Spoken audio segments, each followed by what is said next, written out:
Olá, meus queridos amigos, muito bom dia! Muito bom dia, muito bom dia! Começando mais uma pílula do nosso amado Evangelho, graças, ao nosso bom Deus, segunda-feira, dia 27 de março, sempre com uma proposta especial, de nos conectarmos de uma maneira mais suave, mais profunda, com essas energias transformadoras, não é, meus amigos? Que nos devolvem a lucidez. Porque a energia que vem do Cristo, que vem do alto, que vem de Deus, nos devolve a lucidez de quem nós somos. Nos tira da alucinação que a gente cria, de que a gente está sozinho, de que a vida às vezes não faz sentido ou de que os problemas são maiores do que nós. Então, se nós nos conectamos com o Evangelho, a gente volta a ser lúcido, nós voltamos a enxergar melhor a vida como ela é. E como é que a vida é? É o resultado das nossas escolhas emocionais, espirituais e das nossas atitudes aqui no dia a dia. Então, na hora que a gente começa a melhorar internamente, não é? Pensar mais positivo, começamos a cultivar sentimentos nobres, claro, o mundo aqui fora se transforma também. Meus amigos, eu gostaria de conversar com você hoje a respeito da importância de nós jamais ignorarmos os nossos poderes espirituais. Como assim? Muitas pessoas têm uma ilusão, dessas ilusões que eu me referi agora há pouco, muito forte, que é a seguinte: eu sou distante de Deus. Eu tenho um parente que está doente, que está com um problema grave. Eu tenho um cachorrinho, um gatinho, um passarinho que eu amo muito e está doente. Ai, fulano está com um problema financeiro horroroso, Beltrano, Ciclano, enfim. Nós temos pessoas, seres que a gente às vezes ama muito, inclusive nós, quando estamos com problemas. E aí a gente pensa, nossa, fulano reza por mim. Beltrano, por favor, reza por mim. Não é assim? Ciclano, reza por mim. Tem gente que fala, oh meu Deus, por favor, olha por mim. Mas com aquela fé fraca, sabe? Com aquela dúvida do tipo, quem sou eu para rezar? Quem sou eu para pedir a Deus? Ou quem sou eu para Deus olhar para mim? Ou quem sou eu para poder pedir por alguém, por um ser? Aí as pessoas pensam nos defeitos dela. Normalmente é isso que a gente pensa, né? Nossa, eu estou ainda tão cheio de defeitos, tenho tantos problemas, minha fé é fraca. Imagina se a minha oração vai ser forte. Ainda tem essas coisas. Acho interessante essa ideia. Oração forte. Será que é uma oração musculosa? Oh, meus amigos. A gente acaba se esquecendo, de quem Deus é. O Senhor da vida é puro amor. É pura misericórdia, não é puro julgamento. A gente parece que se lida com Deus como se nós estivéssemos lidando com um ser humano que julga. Não, o Senhor da vida não julga. O Senhor da vida ama, acolhe. Por isso Ele é Deus e nós estamos caminhando de volta para Ele. Você tem poderes espirituais maravilhosos, todos nós temos. E a base do maior poder espiritual que nós temos, indiscutivelmente, é o amor. São muitos os casos, os relatos de situações, possibilidades em que você intercede por alguém que você ama muito, ainda que à distância, sem se dar conta.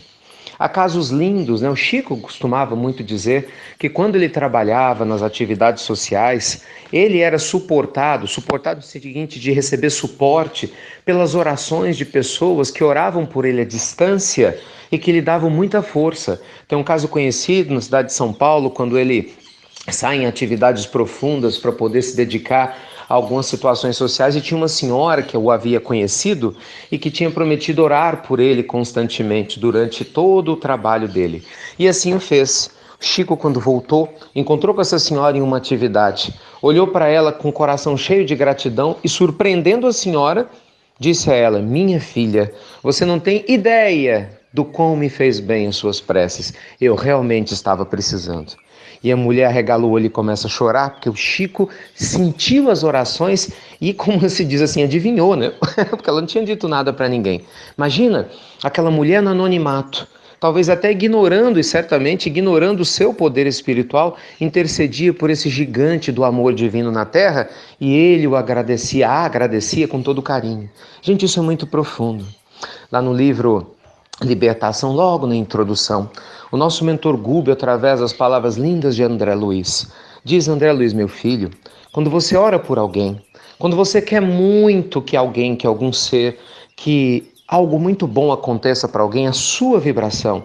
O amor que emana do seu coração chega na pessoa, independente da distância, independente se ela está no mundo físico, espiritual, não importa, primeiro do que você. Candela Luiz falava, nossa, é tão difícil ajudar algumas pessoas, alguns seres, eles não deixam. Sim, mas as nossas orações, gente, não encontram obstáculo. Então não duvide do seu poder espiritual de interceder. Você pode sim orar pelas pessoas que você ama, porque isso é uma intercessão. Pedir a Deus, aos bons espíritos, que faça o que é possível. Naturalmente, o Senhor da vida sabe o que é melhor. Uma coisa que a gente aprende é pedir a Deus o melhor. Emmanuel diz isso, peço o melhor. Porque às vezes a gente pede assim, ai, tomara que fulano consiga isso. Mas talvez o fulano conseguir isso agora não seja o melhor para ele. Mas você ama a pessoa, você acha que isso é o melhor. Mas faça assim, sugestão carinhosa. Seguindo Emmanuel, Senhor, permita que o fulano que eu amo tanto receba o que for melhor para ele neste momento que ele está passando por essa dificuldade. Que ele se sinta mais forte, feliz e alegre. Fique tranquilo, se o melhor for um emprego, vai ser encaminhado. Se o melhor for ficar um pouquinho mais tempo desempregado para aprender algumas coisas, vai ficar. E se o melhor for uma outra coisa que a gente nem sonha, também vai acontecer. Mas peça o melhor. Quando a gente aprende a confiar nesse poder espiritual que Deus nos deu de direcionar, meus amigos, o nosso amor, a nossa alma fica mais calma, entende? E a gente acaba se conectando de uma maneira muito mais profunda com os seres ao nosso redor. Isso faz uma diferença grande. Tem uma história lindíssima contando que Chico, quando chegou de uma atividade espiritual lá em Uberaba, o Bacelli conta essa história lindíssima, em Chico Xavier e os Animais, ele encontra um gatinho que estava muito enfermo e todos tinham tentado se aproximar do gatinho e não tinham conseguido. Veja a importância do amor. O Chico chega com aquele magnetismo que só ele, que amava tanto, tinha condições de ter entre aquelas pessoas. Enquanto o gatinho tinha sido agressivo com os outros, com ele o gatinho até ensaiou ser agressivo, mas passou um tempo e ele se acalmou. Chico deu um passe no gato, conversou com ele, deu uma aguinha fluidificada e o gatinho acordou melhor no outro dia. Olha que coisa linda! O Senhor da vida nos faculta até o direito da gente interceder por outros seres da criação. Quantas vezes a gente ouve falar daquelas pessoas que cuidam das plantas com carinho? É ou não é? Às vezes você vai lá, você às vezes não ora, fala, Senhor, muito obrigado, protege essa planta. Mas a gente faz isso com atitude. Você vai lá, cuida da planta, escolhe a melhor terra, coloca água, faz um carinho na plantinha, cuida dela com tanto amor, isso vibra. Sai do seu coração esse sentimento nobre e vai para aquela plantinha e ela se alimenta desse amor que sai da sua alma e cresce bonita e viçosa. Então, meus amigos, se as plantas, os animais, as pessoas, mesmo que a distância, podem receber da sua luz, então nunca ignore, nem seja omisso e nem omissa em deixar de orar por você mesmo e de trabalhar pelo seu autoaperfeiçoamento pela humanidade. Então, que essa segunda-feira linda, nosso amado Evangelho te conduza a páramos mais elevados, a vibrações mais sublimes da confiança em Deus, da confiança no amor que existe em você, lembrando que Deus não é julgamento. Independente do nosso histórico espiritual, com certeza Ele sempre vai valorizar um coração puro, ou pelo menos que de maneira pura em algum momento ora, que se entrega e pede sua intercessão, seja por si mesmo, seja por outrem. Mas aprendamos a pedir o melhor, na certeza, na fé de que o melhor virá, independente de o que seja esse melhor, e de que nós nunca estaremos sozinhos. Tá bem? Que Deus te abençoe e te inspire. Linda segunda-feira, como sempre, muito obrigado por compartilharem as pílulas do Evangelho. Eu queria mandar um beijo no coração de cada um de vocês que mandam seus feedbacks carinhosos, que às vezes vão chegando por vários meios. Eu, infelizmente, não tenho como agradecer assim a um diretamente, mas Deus é testemunha de como eu sou grato e que o carinho que vocês endereçam a nós, o pessoal da Falange, sempre chega e a gente retribui de uma maneira dobrada ao coração e à família de vocês. Obrigado mesmo, do fundo do coração. Um beijo grande e você já sabe, né? Adivinha. Até breve, até muito breve, mas olha, com o coração elevado e com uma prece profunda de gratidão a Deus. Lembre-se disso.